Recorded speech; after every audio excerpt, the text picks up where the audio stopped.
Assalamualaikum warahmatullahi wabarakatuh.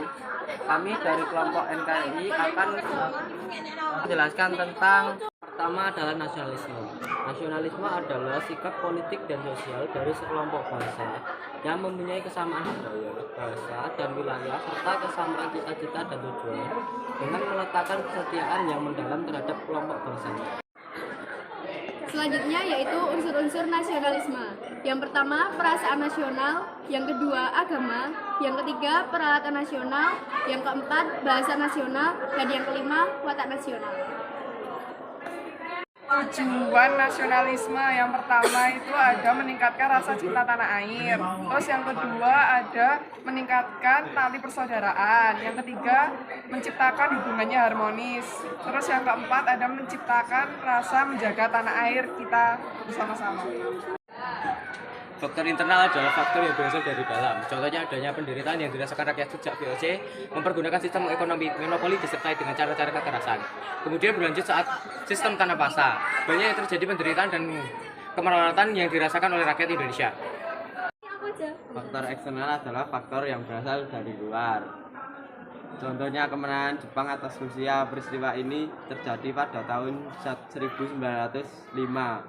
Saat itu Jepang yang menyerah wilayah Manchuria yang berhadapan dengan Rusia. Akan tetapi di luar dugaan Jepang berhasil memenangkan peperangan tersebut. Sontak kemenangan tersebut dianggap sebagai awal kebangkitan negara-negara di kawasan Asia. Bangsa Asia mulai bangkit menentang penjajahan Barat termasuk Indonesia. Ciri-ciri nasionalisme yang pertama adanya organisasi yang bersifat nasional. Yang kedua adanya persatuan dan kesatuan. Yang ketiga pola perjuangan bersifat nasional. Yang keempat mencerdaskan kehidupan berbangsa dan bernegara. Yang kelima bertujuan mendirikan negara yang merdeka. Sekarang yaitu fungsi nasionalisme. Yang pertama yaitu memberi identitas diri kepada seseorang, dan yang kedua yaitu menjaga kelangsungan dan kejayaan hidup bangsa. Nasionalisme selanjutnya nasionalisme kenegaraan. Masyarakat memiliki perasaan nasionalistis yang kuat dan diberi keutamaan mengatasi hak universal dan kebebasan.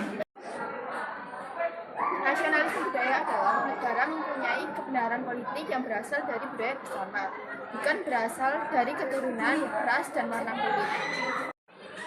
Contoh-contoh dari sikap nasionalisme yaitu yang pertama mencintai produk-produk dalam negeri, yang kedua mau bergotong royong di wilayah masyarakat, dan yang ketiga adalah mengikuti upacara dengan hikmat. Wawasan Nusantara adalah cara pandang bangsa Indonesia tentang diri dan lingkungannya berlandaskan Pancasila sebagai ideologi negara berdasarkan Undang-Undang Dasar 1945. Nilai wawasan Nusantara yang terwujud dalam persatuan dan kesatuan bangsa yang bersifat mendasar dan fundamental, penghargaan terhadap hormat dan martabat manusia sebagai makhluk ciptaan Tuhan Yang Maha Esa, cinta akan tanah air dan bangsa, demokrasi atau kedaulatan rakyat, seluruhnya sosial, masyarakat, adil, dan makmur. Selanjutnya, unsur-unsur wawasan Nusantara. Wawasan Nusantara sebagai wadah meliputi 3 komponen, yaitu wujud, wilayah, tata inti organisasi, tata kelengkapan organisasi. Nah, yang selanjutnya yaitu ada contoh wawasan Nusantara. Yang pertama, mengikuti gotong royong sebagai bentuk peduli lingkungan. Kedua, beradaptasi dengan lingkungan sosial sekitar. Yang ketiga, menjalin hubungan yang baik antar sesama anggota masyarakat. Yang keempat, ikut berpartisipasi dalam siskanting atau ronda malam. Yang kelima, turut menjaga keamanan lingkungan masyarakat.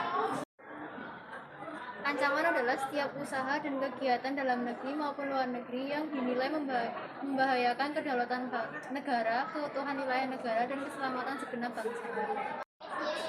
Ancaman dibagi menjadi 2, yaitu ancaman militer dan non-militer. Contoh ancaman militer: 1. Pemberontakan bersenjata, 2. Ancaman kerusuhan, 3. Sabotase, dan lain sebagainya. Sedangkan ancaman non-militer ada 3. 1. Ancaman berdimensi politik, 2. Ancaman berdimensi keselamatan umum, 3. Ancaman berdimensi sosial budaya. Yang terakhir adalah upaya penyelesaian ancaman. Ada 5, yaitu yang pertama di bidang ideologi dan politik, yaitu mengadakan lembaga-lembaga politik. Yang kedua di bidang ekonomi, perekonomian berorientasi dengan kesejahteraan rakyat. Yang ketiga di bidang seni budaya, yaitu dengan penguatan budaya dan wawasan Nusantara. Yang keempat yaitu ancaman militer, memperketat pembatas dengan negara lain. Yang terakhir militer, yaitu menjunjung toleransi yang tinggi. Tujuan bela negara ada 4. Yang pertama mempertahankan kelangsungan hidup bangsa dan negara. Yang kedua melestarikan budaya, menjalankan nilai-nilai Pancasila dan Undang-Undang Dasar 1945. Yang ketiga berbuat yang terbaik untuk negara dan bangsa.